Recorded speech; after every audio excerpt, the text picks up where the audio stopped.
Hello बच्चों, आज हम आपके लिए एक स्टेप और आगे गए एनएससीपी में प्रिपरेशन करने वाले स्टूडेंट्स के लिए, उनके सहयोग के लिए। जैसा कि हमने आपको बताया था कि हमने आपके लिए मॉक टेस्ट सीरीज चालू की थी और मॉक टेस्ट सीरीज का लिंक आपको जिस पेज पर है वो पेज का लिंक आपको इस यूट्यूब वीडियो के कमेंट वाले सेक्शन में या डिस्क्रिप्शन वाले सेक्शन में मिल जाएगा। ठीक, लेकिन फर्दर मूव आगे बढ़े, हमने कहा बच्चों की डिमांड आई हमारे पास कि सर हमें ना वेटेज वाइज चाहिए, चैप्टर वाइज पीवाईक्यूज चाहिए।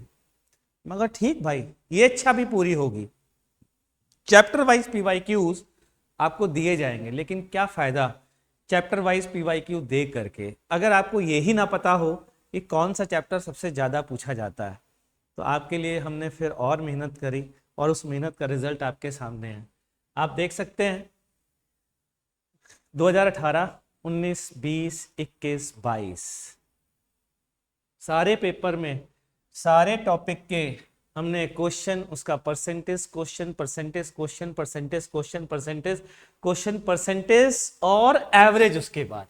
तो ये पूरी मैकेनिक्स का है जो बोल्ड लेटर्स में है। 26.69% मैकेनिक्स है। लेकिन ये खुश होने की बात नहीं है बच्चों, इसलिए नहीं है कि fluid mechanics, gravitation, simple harmonic motion, rigid body, chapter भी तो बहुत सारे लगते हैं, टाइम भी तो बहुत लगता है। लगभग पूरा 11th का टाइम तो इसी में लग जाता है अगर हीट को भी ऐड कर लें तो 26.69% मैकेनिक्स है। अब इसमें भी अगर आप बाइफर्केशन करना चाहते हैं तो हाईएस्ट जो है वो centre of mass and collision है 4%, 4.38%, और 4.38% रिजिड बॉडी डायनामिक्स। ये बहुत, मतलब मैं बोलूँ तुमसे, ये बहुत खुशी की बात है। मतलब थोड़ा सा बोलना मुश्किल है क्योंकि रिजिड बॉडी डायनामिक्स का मतलब ही यही होता है कि पुराने सारे चैप्टर, तो वो एक नॉर्मल सी बात है कि ऐसा होना ही था। फ्लूइड मैकेनिक्स में आपको पता होगा 2018 तक फ्लूइड आता ही नहीं था, उसके बाद फ्लूइड आना शुरू हुआ और ये रहा फ्लूइड का वेटेज।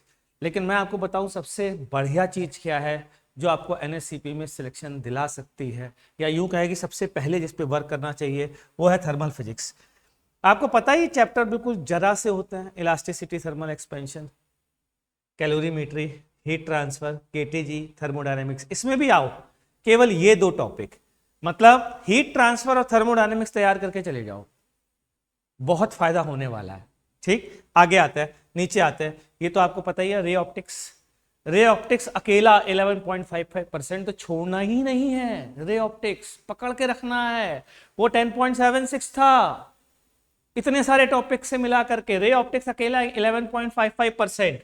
इलेक्ट्रोडायनेमिक्स में जरा ध्यान से सुनना, electrostatic, current, electricity, capacitor, magnetic effect of current, electromagnetic induction, alternatic induction नहीं है, अल्टरनेटिंग करंट होना चाहिए था। तो अगर आप इसमें देखें तो हाईएस्ट वेटेज इन दो का है, एक है मैग्नेटिक इफेक्ट और है ईएमआई। बच्चों ये जेई एडवांस के पॉइंट ऑफ व्यू से और JEE mains point of view से भी इंपॉर्टेंट टॉपिक है। कौन कौन से? एक तो ये, और दूसरा थर्मल फिजिक्स। मैं इसी तरीके की एनालिसिस ना जेई मेंस के लिए भी लाऊंगा, चिंता मत करिएगा, इसी चैनल पर लाऊंगा। मतलब आपको इस चैनल पर ये एनालिसिस, लेकिन अभी जेई मेंस दूर है तो उसको बाद में अपन देखेंगे, अभी फिलहाल एनएससीपी पर फोकस करते हैं। फिर इसके बाद वेव, वेव 8.76, जिसमें कि ध्यान से देखिए ईएम वेव भी शामिल है, वेव ऑप्टिक्स भी शामिल है। तो आप इसको चाहे तो सबसे लास्ट में भी कर सकते हैं क्योंकि टाइम ये ज्यादा लेगा। Modern physics 9.96। बच्चों एक बात बताओ, नंबर ऑफ लेक्चर के हिसाब से मॉडर्न फिजिक्स सबसे जल्दी कवर होगा। आप थोड़ा दिमाग लगाइए, ज्योमेट्रिकल ऑप्टिक्स में बहुत समय लगेगा, मॉडर्न फिजिक्स जल्दी खत्म होगा। और वेटेज देखिए 9.96, उसमें भी photoelectric effect and atomic physics केवल इससे 7.17% है और यह है 2.79%, तो बहुत ही शानदार। इसके बाद electronic devices, POC and experimental physics में लोग कहते हैं कि सर ये 5.58 तो कम है। अरे भैया पढ़ना कितना है, डायोड, सेमीकंडक्टर, एकदम सिंपल सी चीजें होती है, बिल्कुल सिंपल।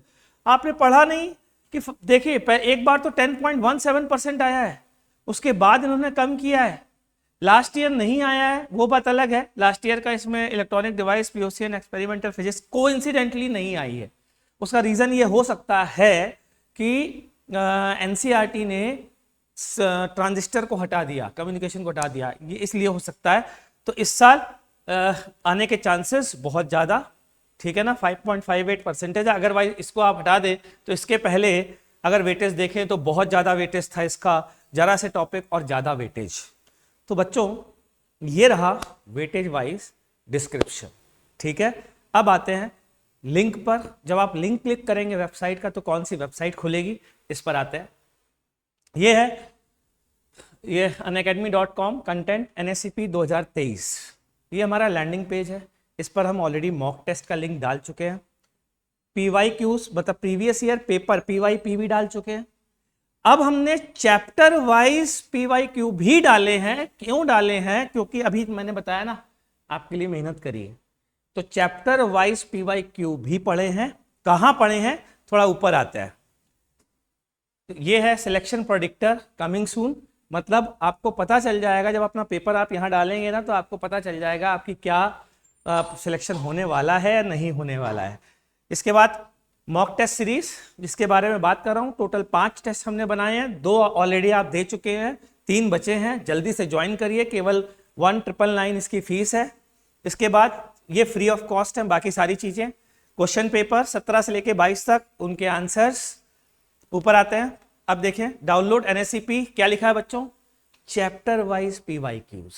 ये मार्केट में भी नहीं मिलेगा भाई, ये आपके लिए एक प्रकार का गिफ्ट है, ये समझ लीजिए। अगर आप NSCP की तैयारी कर रहे हैं, बहुत फायदेमंद चीज है बच्चों, इसको देखिएगा।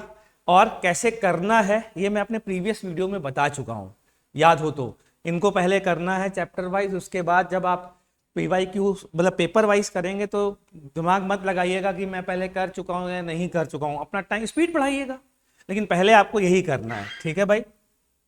अब एक और सरप्राइज अब आपके लिए आने वाला है। बच्चों ने डिमांड करी बहुत ज़्यादा कि सर थोड़ा सा कंटेंट भी मिल जाए, क्योंकि मार्केट में NSCP का कंटेंट अवेलेबल नहीं है। तो हम आपके लिए NSCP का असाइनमेंट लाने वाले हैं फ्री ऑफ कॉस्ट। इसी लैंडिंग पेज पे लिंक आएगा, वेट करते रहिए, जल्दी आने वाला है, ठीक है बच्चों। मिलते हैं नेक्स्ट वीडियो में। Thank you.